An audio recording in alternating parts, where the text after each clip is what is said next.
민수기는 22장부터 24장까지 무려 3장에 걸쳐서 3장에 걸쳐서 이 모압 왕 발락과 또 발람이라고 선지자로 소개되는 이 발람에 관해서 기록하고 있는데요. 왜 하나님께서는 모세와 이스라엘 백성의 기록을 잠시 멈추고 이방의 왕과 이방의 선지자, 사실은 이제 무당, 점쟁인데요, 이 사람들을 성경에 기록하게 하셨을까요? 구약에서 이방 나라는 하나님을 절대로 바르게 알 수 없는데요. 왜냐하면 하나님께서 이스라엘을 택하시고 이스라엘을 통하여 구원의 일을 이루시고 그 구원을 통해 이방의 이 나라들이 하나님을 깨닫도록 하셨기 때문입니다. 즉 하나님께서는 이방 나라의 이 사람들에게 하나님께서 직접 말씀하시지 않고 이스라엘을 통해 하나님을 깨닫게 하셨다는 것입니다. 물론 하나님의 능력은 무한하시기에 누구에게나 차별 없이 임하시고 말씀하실 수 있습니다. 그러나 구약 성경을 보면 분명하게 드러나는 것이 하나님께서는 오직 언약으로 맺어진 이스라엘 백성들을 위해 임하시고 말씀하신다는 것입니다. 그렇게 이스라엘을 제외한 이방 나라 사람에게 하나님께서 구원의 계시, 직접 임하셔서 말씀하시는 일이 없다는 것입니다. 그럼에도 민수기 22장에서부터 24장을 보면 하나님께서 발락에게 말씀하신다고 기록되어 있죠. 우리는 이것을 어떻게 이해해야 할까요? 그리고 오늘 본문을 통해 우리가 살펴보겠지만 이 발락의 예언, 이방 점쟁이, 이 무당의 예언이 기록되어 있는데 왜 하나님께서는 선지자도 아닌 이방 무당에게 임하셔서 말씀하셨을까요? 발락은 결코 하나님의 선지자가 아닙니다. 그는 무당으로 여러 신들을 모시는 우상 숭배자이죠. 그리고 그가 말하는 하나님은 아마도 그가 알고 있는 여러 신들 중에 한 신이라고 여겼을 것입니다. 왜냐하면 그가 하나님을 바르게 알았다면 그는 절대로 하나님의 말씀에 거절할 수도 없고 또한 이스라엘에 대한 하나님의 구원 여정도 바르게 알고 이해했기 때문에 모압 왕 이 발람의 청을 당연히 거절해야 했을 것입니다. 그런데 그렇지 않죠.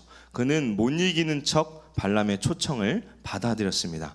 그리고 오늘 말씀을 보면 이스라엘을 저주하기 위해 그들의 진을 돌아봅니다. 이것만 봐도 그는 거짓 선지자, 무당임을 알 수 있습니다.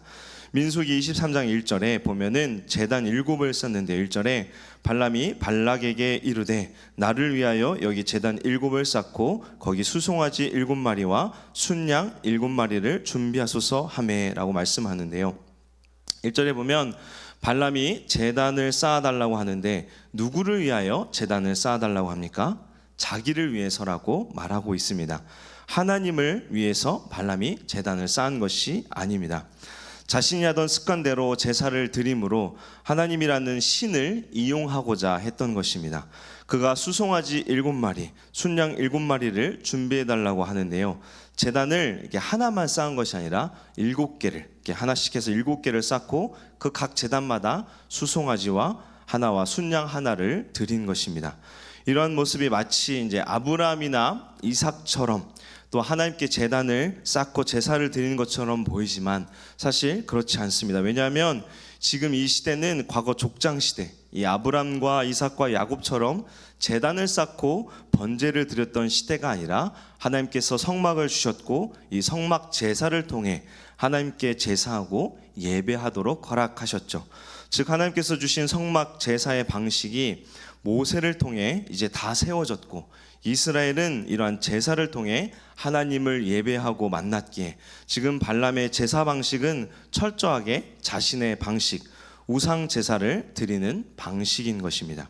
그러면서 발람이 3절에 이렇게 말하는데요. 3절에 보시면 발람이 발락에게 이르되 당신의 번제물 곁에 서소서 나는 저리로 가리이다. 여호와께서 혹시 오셔서 나를 만나시리니 그가 내게 지시하는 것은 다 당신에게 알리리다 하고 언덕길로 가니. 자기 방식으로 제사하면서 하나님께서 자기를 만나러 오실 것이라고 말합니다. 구약시대에 하나님께서 어느 때 임재하십니까? 죄가 해결되어서 하나님과의 관계가 회복될 때 임하시고 말씀하시는데요. 즉 하나님께서 명령하신 제사를 통해 하나님과 화목하게 회복되고 하나님께서 화목하게 된 그 관계 안에서 임재하십니다. 그런데 지금 발람의 제사는 하나님께서 명령하신 제사가 아니었기에 죄가 해결된 거룩한 제사가 아닙니다. 하나님과의 관계가 회복된 상태가 아니죠. 그럼에도 발람은 자신의 방식으로 하나님을 만날 것이라고 여겼던 것 같습니다. 문제는 이 발람의 잘못된 제사에 하나님께서 응답하셨다는 것입니다. 4절에 보시면 하나님이 발람에게 임하시는지라 발람이 아뢰되 내가 7 제단을 쌓고 각 제단에 수송아지와 순양을 드렸나이다. 하나님께서 발람에게 임하셨다고 분명하게 말씀하죠. 거룩한 제사, 하나님께서 기뻐하시는 제사가 아님에도 왜 하나님께서 임하셨다고 하나님께서 말씀하고 있을까요? 이는 특수한 상황으로 하나님께서 발람의 제사를 기뻐 받으시고 임하신 것이 아니라 하나님께서 이스라엘을 지키시고 복주시기 위해서 하나님이 함께 하신다는 것을 세상에 알리시기 위해서 특별하게 이 발람에게 임하신 것입니다. 그럼에도 발람은 하나님이 임하시자 4절에 자신의 노력과 수고를 자랑스럽게 말하죠. 하나님께서 임하신 것이 자신의 물질적 공로와 수고로 인한 것이라고, 즉 제단을 7개나 쌓고 각 제단마다 수송아지와 순양을 드렸기에 하나님께서 우상들처럼 매우 만족하셔서 임하신 것이라고 착각했던 것입니다. 그러나 하나님께서는 발람이 쌓은 제단과 재물 때문에 기뻐 임하신 것이 아닙니다. 하나님은 사람의 수고와 행위를 보시고 그것에 응답하시는 분이 아니시죠.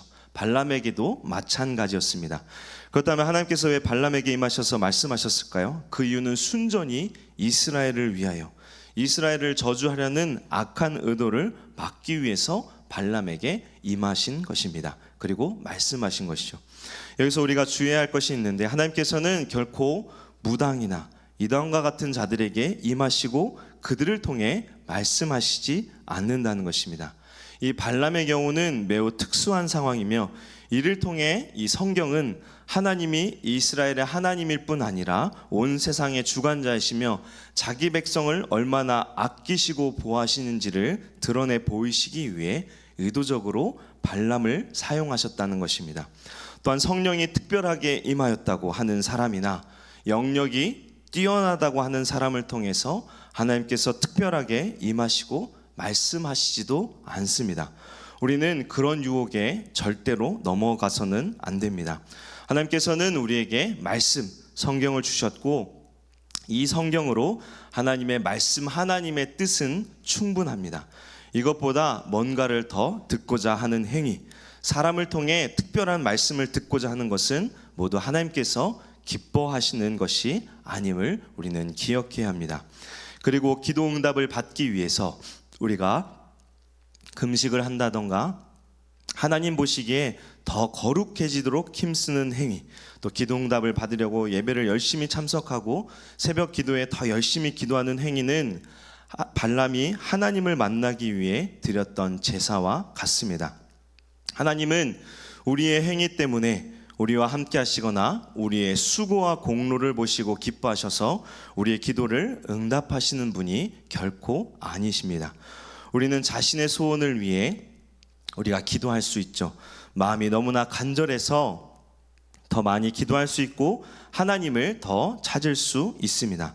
하지만 우리가 하나님께 금식했기 때문에, 더 열심히 기도했기 때문에, 우리가 작정 기도를 했기 때문에, 예배 열심히 참석했기 때문에 기도를 들어주실 것이라고 여긴다면 그러한 신앙 역시 발람과 다를 바 없는 것입니다. 하나님은 자기 백성의 간구를 들으시고 반드시 응답하십니다. 기도를 통해 하나님은 하나님의 구원 역사를 이루시죠. 다만 우리가 하나님의 응답을 우리의 노력과 수고로 인한 결과로 여긴다면 그것은 매우 위험하다는 것입니다.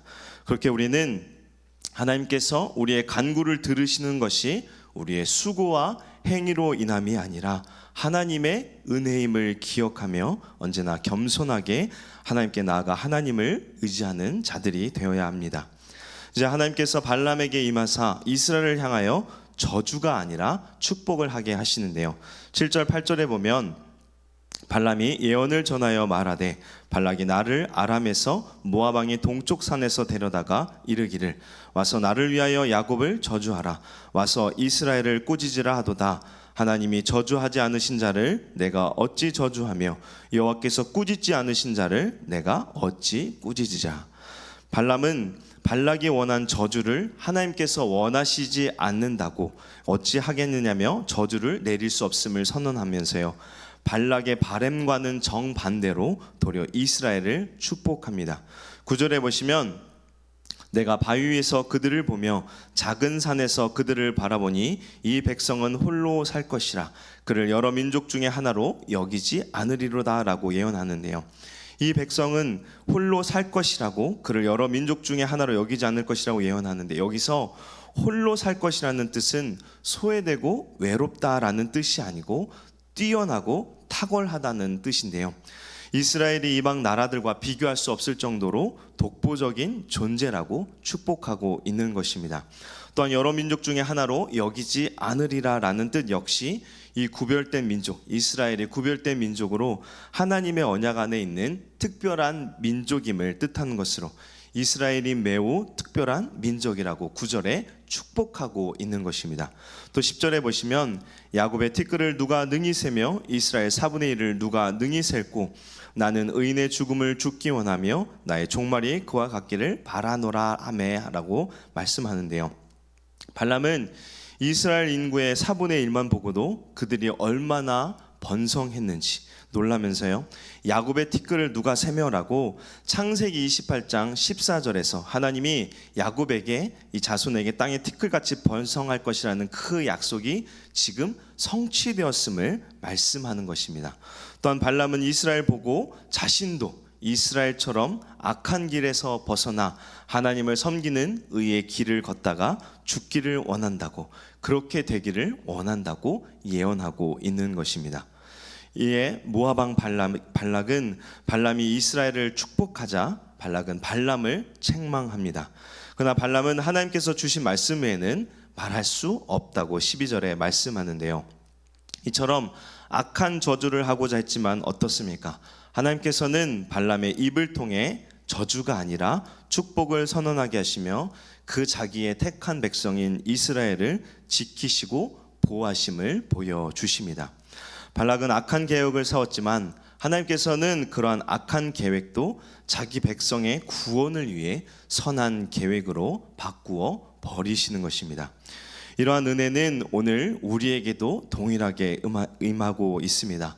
하나님께서는 우리를 놓치시지 않기 위해 우리의 삶을 온전히 보호하시고 하나님의 은혜 안에 있도록 하시기 위해 계획하시고 또 구원의 일을 이루고 계십니다. 우리는 우리를 위해 일하시는 하나님을 항상 신뢰하고 온전히 믿어야 합니다. 비록 유혹과 시련이 닥쳐온다 할지라도 어떻습니까? 하나님께서는 그것을 축복을 가져다 주는 것으로 바꾸어 주실 것입니다. 그렇게 우리는 우리 눈앞에 보여지는 것만 바라보는 것이 아니라 믿음의 눈을 들어서 우리와 함께 하시고 보호하시며 선하게 인도하시는 하나님을 온전히 바라보고 믿음의 길을 담대히 나아가는 주의 백성들 되기를 주님의 이름으로 축원합니다. 함께 기도하겠습니다. 사랑의 주님, 민수기 말씀을 통해 하나님께서는 자기 백성을 위하여 일하심을 우리가 봅니다. 악한 계획이 있을지라도 하나님께서는 자기 백성을 끝까지 지키시고 은혜 주셔서 결국 선한 은혜 안에 머물게 하심을 믿습니다. 우리가 환경과 세상만을 보는 것이 아니라 우리와 함께 하시며 은혜의 자리로 인도하시는 하나님을 믿음의 눈으로 바라보게 하옵소서. 또한 우리의 자격과 조건이 아닌 하나님의 은혜로 하나님께서 우리의 간구를 들으시고 응답하시는 줄을 믿습니다. 우리의 행위와 자격을 의지하지 않고 겸손하게 하나님을 예배하고 하나님을 온전히 의지하는 우리 모두 되도록 은혜 베풀어 주시옵소서. 감사드리며 우리를 죄 속원하신 예수 그리스도 이름으로 기도합니다. 아멘.